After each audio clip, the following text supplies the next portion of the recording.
Hello बच्चों। तो हम यहाँ पर एक टॉपिक का रिवीजन करेंगे जो कि पीरियोडिक टेबल से रिलेटेड है।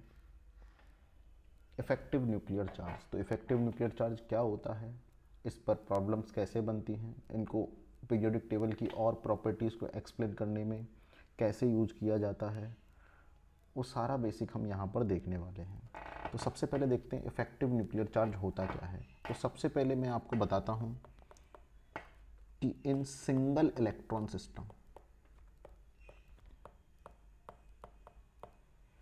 सिंगल इलेक्ट्रॉन सिस्टम, तो सिंगल इलेक्ट्रॉन सिस्टम मीन्स एक एटम का न्यूक्लियस है और इसमें एक ही इलेक्ट्रॉन प्रेजेंट है। तो अगर हम यहाँ पर ये देखते हैं कि इनके बीच में कौन सा फोर्स प्रेजेंट होगा, केवल एक ही फोर्स प्रेजेंट होगा, which is force of attraction. Force of attraction.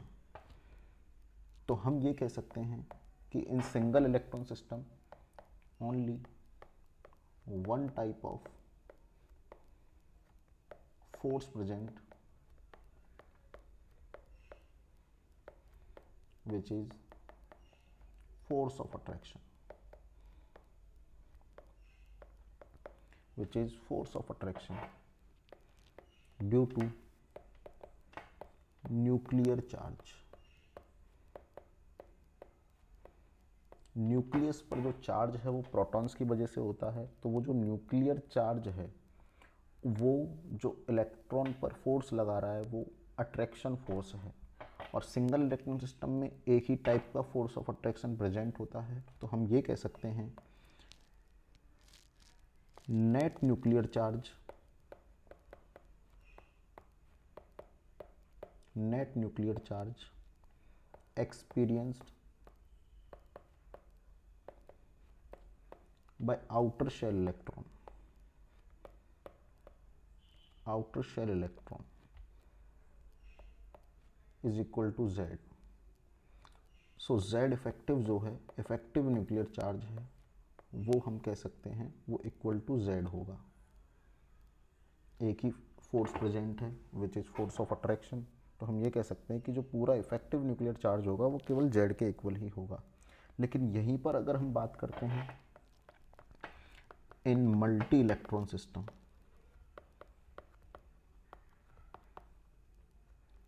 Multi electron system,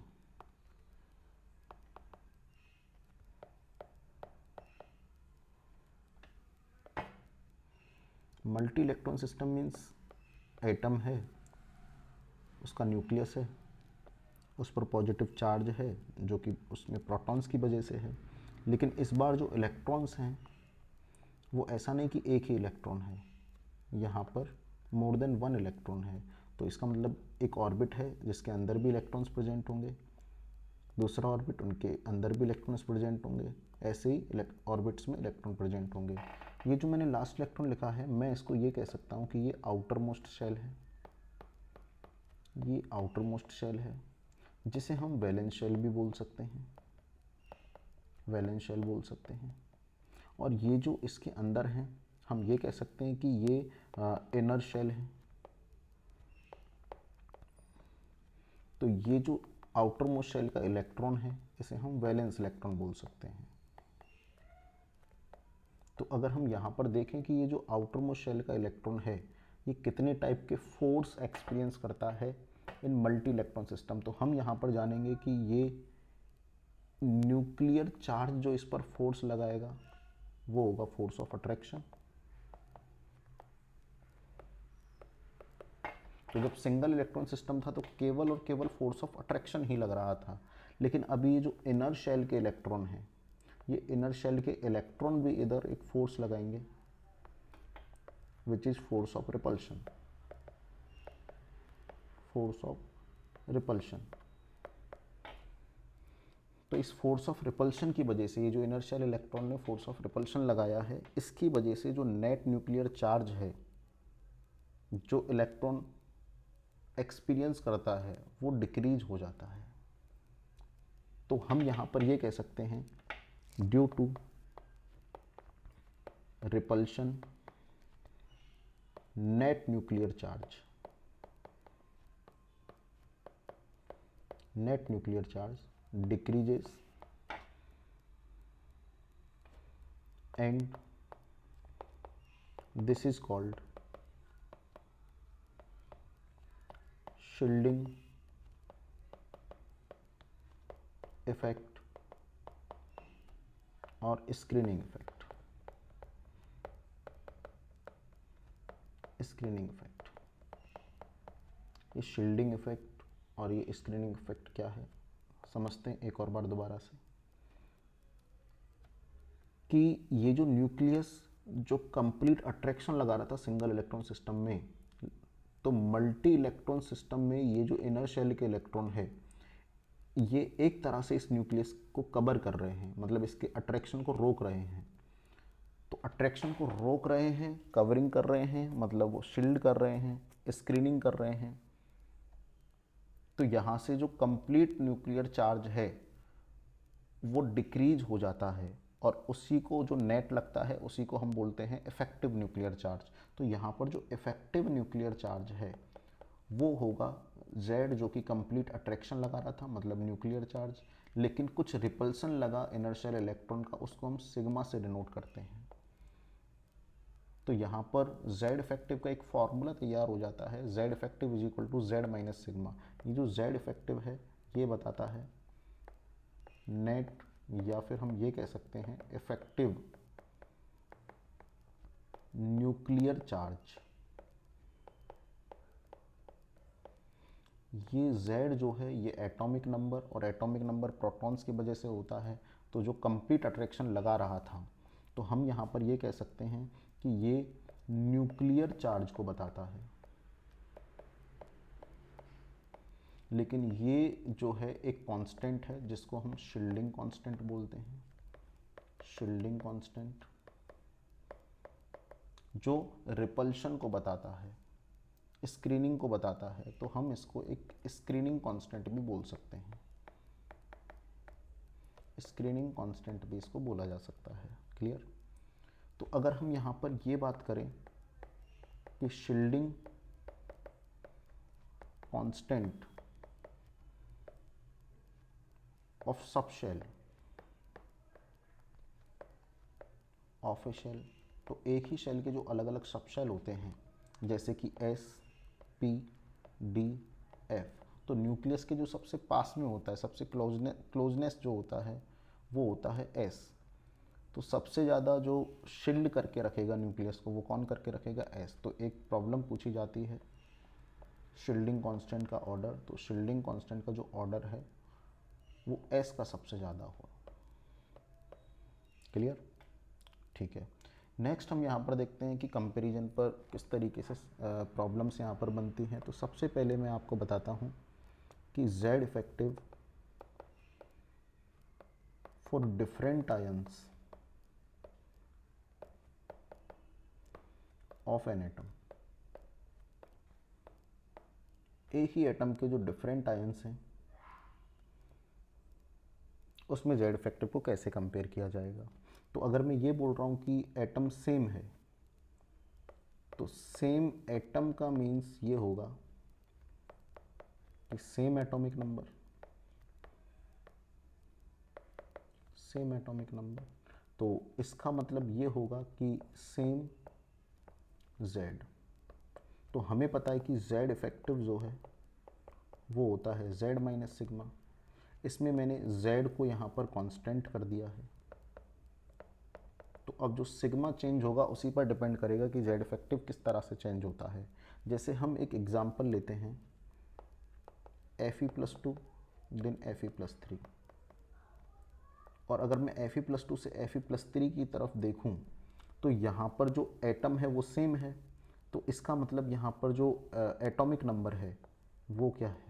constant. इधर से इधर की तरफ जा रहे हैं Fe+2 से Fe+3 की तरफ, तो Z चेंज नहीं हो रहा है। लेकिन अगर मैं ये देखूं कि पॉजिटिव चार्ज बढ़ रहा है, इसका मतलब ये है कि नंबर ऑफ इलेक्ट्रॉन्स डिक्रीज कर रहे हैं, और इलेक्ट्रॉन्स की वजह से होता है रिपल्शन, और रिपल्शन को दिखाते हैं शील्डिंग कांस्टेंट से। तो इलेक्ट्रॉन अगर डिक्रीज करेंगे तो शील्डिंग कांस्टेंट डिक्रीज करेगा, और शील्डिंग कांस्टेंट अगर डिक्रीज कर रहा है तो जो हम लिखते हैं Z इफेक्टिव, तो Z इफेक्टिव होता है Z माइनस सिग्मा, जिसमें Z पहले से ही कांस्टेंट है। z पहले से ही कांस्टेंट है, लेकिन जो सिग्मा है ये सिग्मा क्या डिक्रीज कर रहा है, तो फिर ओवरऑल z इफेक्टिव जो है वो क्या करेगा, इंक्रीज। तो अगर हम ये देखें कि Fe+2 और Fe+3 में से कौन ज़्यादा, तो Fe+3 ज़्यादा। एक और अगर हम ऐसे ही लेते हैं कि जैसे कि Pb+2 और Pb+4, तो पॉजिटिव चार्ज जिसमें ज़्यादा है उसमें z इफेक्टिव भी ज़्यादा होगा। लेकिन यही बात अगर मैं ये करता हूँ कि जैसे n-2 और n-3, तो अगर मैं n- से n-3 की तरफ देखता हूँ तो मुझे एटम तो सेम दिखाई दे रहा है, मतलब z कांस्टेंट है, लेकिन जो नंबर ऑफ इलेक्ट्रॉन्स हैं वो इंक्रीज कर रहे हैं। नंबर ऑफ इलेक्ट्रॉन्स का इंक्रीज होना मतलब सिग्मा का इंक्रीज होना, सिग्मा का इंक्रीज होना मतलब z इफेक्टिव जो है z माइनस सिग्मा, तो z तो मैंने पहले से ही कांस्टेंट कर दिया है, लेकिन जो सिग्मा है वो इंक्रीज कर रहा है, तो ओवरऑल ये z इफेक्टिव को क्या करेगा, डिक्रीज करेगा। तो यहाँ से ये बात समझ में आ रही है कि अगर पॉजिटिव चार्ज ज़्यादा तो z इफेक्टिव ज़्यादा, पॉजिटिव चार्ज ज़्यादा तो z इफेक्टिव ज़्यादा, लेकिन जब नेगेटिव चार्ज ज़्यादा तो z इफेक्टिव कम। तो यहाँ से एक कंक्लूजन हम बना सकते हैं, जितने भी सवाल आएँ उसको हम इस तरीके से अटेम्प्ट कर सकते हैं कि जो z इफेक्टिव है वो डायरेक्टली प्रोपोर्शनल हो रहा है पॉजिटिव चार्ज के और इन्वर्सली प्रोपोर्शनल होता है नेगेटिव चार्ज के। तो अगर एक ही एटम के डिफरेंट आयंस हैं तो उस पर अगर हमें ये पता है कि जितना ज़्यादा पॉजिटिव उतना ज़्यादा z इफेक्टिव, जितना ज़्यादा नेगेटिव तो उतना कम z इफेक्टिव, तो हम प्रॉब्लम्स को आसानी से सॉल्व कर सकते हैं। ऐसे ही एक और केस बनता है, वो केस है for isoelectronic species. Isoelectronic species, तो ये आइसोइलेक्ट्रॉनिक स्पीसीज, तो पहले हमें ये जानना होगा कि आइसोइलेक्ट्रॉनिक स्पीसीज क्या होती हैं। तो जब सेम नंबर ऑफ इलेक्ट्रॉन होते हैं, सेम नंबर ऑफ इलेक्ट्रॉन्स होते हैं तो उनको हम बोलते हैं आइसोइलेक्ट्रॉनिक स्पीसीज। और अगर मैंने इलेक्ट्रॉन्स को सेम कर दिया है तो फिर सिग्मा जो है वो भी क्या हो गया है, कांस्टेंट हो गया है। तो अगर मैं यहाँ पर ये देखूँ कि जो z इफेक्टिव होता है, z इफेक्टिव होता है z माइनस सिग्मा, तो मैंने सिग्मा को पहले ही यहाँ पर कर दिया है कांस्टेंट, तो अब अगर z जिस तरीके से चेंज होगा उसी तरीके से z इफेक्टिव भी चेंज होगा। तो यहाँ पर हम ये बात करते हैं कि सबसे पहले मैं एक एग्जांपल लेता हूँ, जैसे कि Na+, next Mg+2, next Al+3। तो अगर मैं यहाँ से यहाँ की तरफ देखता हूँ तो मुझे यहाँ से दिखाई दे रहा है कि यहाँ पर Z जो है वो इंक्रीज कर रहा है, लेकिन जो नंबर ऑफ इलेक्ट्रॉन है सब में 10 है, तो नंबर ऑफ इलेक्ट्रॉन तो कांस्टेंट, और जब नंबर ऑफ इलेक्ट्रॉन कांस्टेंट हो चुके हैं तो सिग्मा कांस्टेंट। तो हम जानते हैं कि जो Z इफेक्टिव है वो होता है Z माइनस सिग्मा। तो सिग्मा यहाँ पर हो चुका है कांस्टेंट, लेकिन Z बढ़ रहा है, तो Z इफेक्टिव भी क्या करेगा, इंक्रीज। तो यहाँ पर भी हम सिंपल यही कह सकते हैं कि जो Z इफेक्टिव है, देखो यहाँ पर भी +3 का ज़्यादा आया है +2 का, तो यहाँ पर भी सिंपल यही लॉजिक है कि अगर पॉजिटिव चार्ज ज़्यादा होगा तो Z इफेक्टिव ज़्यादा होगा, जिसको हम ये भी कह सकते हैं कि Z effective directly proportional to Z, Z increase होगा तो Z इफेक्टिव बढ़ेगा, inversely proportional to number of electron, जो कि नंबर ऑफ इलेक्ट्रॉन तो आइसोइलेक्ट्रॉनिक में क्या रहेंगे, कांस्टेंट ही रहेंगे। तो सिंपल हम ये देख सकते हैं कि अगर Z इफेक्टिव बढ़ेगा, कब, जब Z बढ़ेगा, तो Z effective directly proportional to Z, किस केस में, आइसोइलेक्ट्रॉनिक स्पीसीज। क्लियर। तो ये Z इफेक्टिव के बारे में जो बेसिक कंसेप्ट होता है मैंने आपको सिखाया है, आपको समझ में आया होगा। Thank you.